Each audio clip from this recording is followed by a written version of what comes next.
Gentlemen, this small video is on Donald Trump and whether he's on the right track or whether he's bitten off more than he can chew.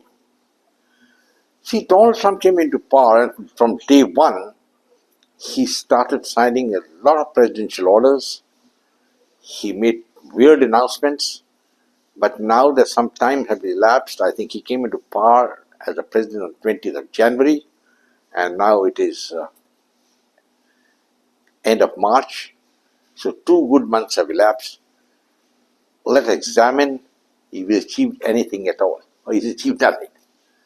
The first thing he was talking of was to take over Greenland as an American province and also the Panama Canal.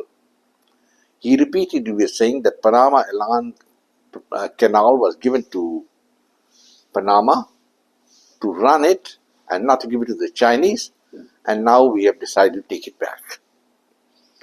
Now, in both the issues, nothing much has happened, and I think he's backtracking and he doesn't know what to do. He had decided to send the vice president and his wife, nice lady, to Greenland to cement the American claim there.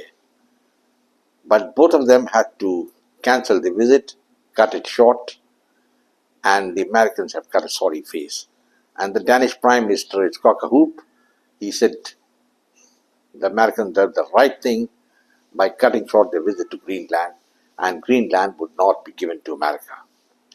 Now, how is Donald Trump going to take Greenland?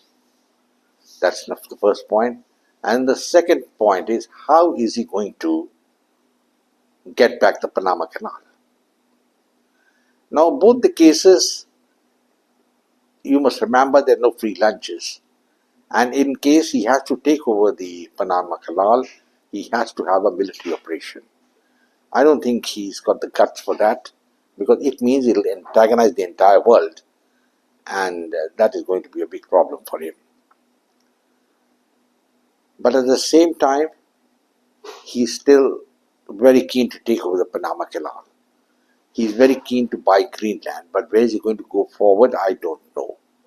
Because Greenland, at the moment, appears to be out of his reach, and he must be wondering what he's going to do. He'd been talking of Canada as the 51st province. I think he's gone slow on that. He's talking about it too much now. But he's annoyed with the Canadians and put in tremendous amount of tariffs on them. And of course, the Canadian Prime Minister, the interim Prime Minister, already said that the relationship with America is no longer what it was for many, many years. So the two closest allies have frittered apart. Next, we come to what is happening in Ukraine. Donald Trump was insulted by Zelensky in the White House. Probably any other president would have taken steps to get this man removed, but he hasn't been able to do it, and he probably again is facing a Hobson's choice what to do, because his so-called Western allies, that is France and England, are breathing down his neck. They are against his policies, or what they call the appeasement to Russia, but that is the realistic policy. And Vladimir Putin is sensing victory. He is raising the stakes, and it's a very die-hard situation in Ukraine. Probably the peace will come to Ukraine, but not the way the Trump had planned it. I don't know what is Trump's plan at the moment, because he's a maverick man. He keeps on saying one thing and changes the whole thing next day. So I won't be surprised if tomorrow he goes back to fighting a war with Russia. It's not a surprise, but I hope he doesn't do anything so foolish, because that would be against all the policies which he has been practicing or propagating for a long time. Even in the Gaza Strip, he's facing a lot of opposition.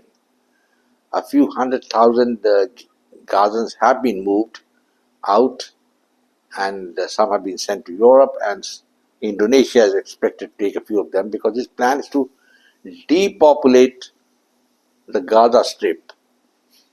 There are many hostages. I think around 55 hostages are still with the Hamas.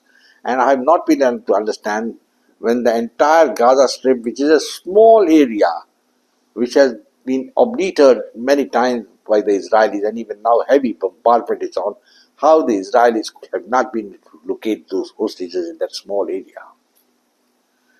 If they have not been able to locate the hostages, I don't think they'll be able to free them at all. In that case, it's a Hobson's choice whether to go ahead with the bombardment and sacrifice the hostages or negotiate with Hamas, and that's what Hamas wants. Trump, I don't think, has any policy on this issue at all. All he's talking of is depopulate Gaza, but he hasn't specified the means how he's going to depopulate the region and send 2 million Arabs out of that place. Of course, he has said that they would be going to Egypt or Jordan, and now there is a talk that they'll go to Indonesia. So how is he going to do it? See, it's very easy to talk. And the problem with the American president is that he talks a lot. And when he talks a lot, he keeps on saying this thing, and that result is a big zero. So in 2 months, I don't think he's really moved forward at all where he was. The Ukraine war is not yet over. Sporadic fighting is continuing. That's number one. Number two, Zelensky is still in charge and he's breathing fire against Trump and his policies, and Trump is allowing him to do so.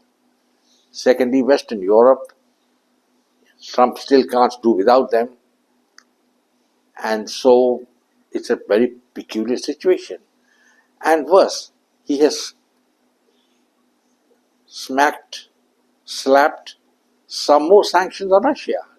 And the Russians have said, why don't you have a minister only known as the sanction minister for Russia? Now, putting 2 more sanctions on Russia, I think, was a very foolish thing which Trump has done.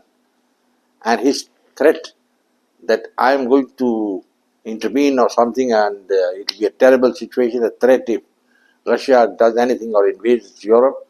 Why the hell Russia should invade Europe? They are not interested in Europe at all. Only thing is, they are not going to allow Europe any say in Ukraine. That's all. They don't want to attack Poland or Finland. What they use? Nothing going to come out of it. So making idle threats is one of the things which Donald Trump does. Like he's making threats on Panama, nothing came out of it. He made threats on Greenland, nothing came out of it. In fact, the US president and his wife had to beat a hasty retreat from there when they go on a visit. And then he was talking that he's going to do this thing and that thing with in the eastern region, that is Japan and other countries done nothing, and he's just sitting there. In fact, I'm looking at his policies, I find he doesn't seem to have any cogent plan. I mean, what is his plan actually? And how is he going to make America great again? Because as it stands, there's inflation in America, and America is losing friends very fast. And one should be very clear that what's going to happen. The Arabs are also annoyed with him, and now anything is possible. I don't know. But the American policy, one thing is very clear, he is very consistent, is that it's an anti-Muslim policy. You can see that the defense secretary, the defense minister, is going around with the tattoo, kafir, on his arms. Nothing wrong with it, because there's a word used by the Muslims for infidels who are the non-believers in Islam. But the Muslims wouldn't like to be reminded about this word, because I don't think they use that word much now. It used to be in the medieval ages, the Middle History, but the defense minister or the defense secretary is running around with that word on his arm. He's got a lot of other tattoos also. So question is, this is just rhetoric. The face, what is the meat which Donald Trump is going to do? I'm waiting to see that. There's no meat coming. He's just talking rhetoric that I will do this thing, I will do that thing. He's done nothing at the moment. I'm not really sure whether he's going to do anything at all. And because in a jiffy, 4 years will go away, and then he'll be sitting outside, and the new man will come, and he may reverse everything which Trump has done. So, gentlemen, I think I will close this very short video. My opinion about what Donald Trump has been doing. I hope you like it. Please share it with your friends. Come back for more. I want you all to subscribe to my video also. Goodbye, God bless, and Jai Hind.